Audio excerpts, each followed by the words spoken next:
আমার ভাইরা, আসুন এখন একবার দেখে নেওয়া যাক জিরোমিও 6 অধ্যায়ের 16 পদ। এটি নিম্নলিখিত বলে, সদাপ্রভু এই কথা কহেন, তোমরা পথে পথে দাঁড়াইয়া দেখো এবং কোন কোনটা চিরন্তন মার্গ তাহা জিজ্ঞাসা করিয়া বলো। উত্তম পথ কোথায়, আর সেই পথে চলো।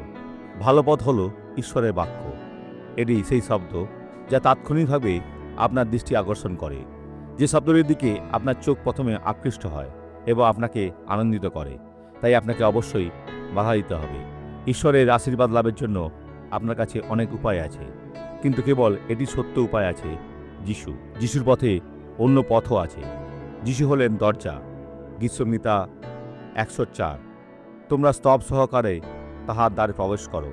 বাক্যের প্রকাশের মাধ্যমে এখানে অবিরত তাহাতে তোমরা আপন আপন প্রাণের জন্য বিশ্রাম পাইবে।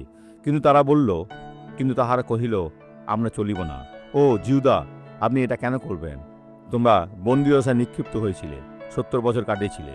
তোমাদের কুমারীরা গৃহকর্মী হয়েছিল, অনেকে যৌন নির্যাতনের শিকার হয়েছিল, তরুণরা কষ্ট পেয়েছিল। যিশুর কাছে ফিরে এসো ইসরায়েল, যিশুর কাছে ফিরে এসো জিহুদা। তিনি তোমাকে এখনই ফিরে নিয়ে যাচ্ছেন প্রভুর নামে। পিতা, অনেক ধন্যবাদ।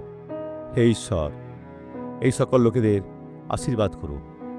হে প্রভু, শত্রুকে এই জঘন্য কাজ চালিয়ে যেতে দিও না, যারা স্বর্গে যাওয়ার জন্য নির্ধারিত ছিল, কিন্তু তারা যাবে না, কারণ তারা যিশুকে গ্রহণ করেনি। অনেক ধন্যবাদ প্রভুর নামে।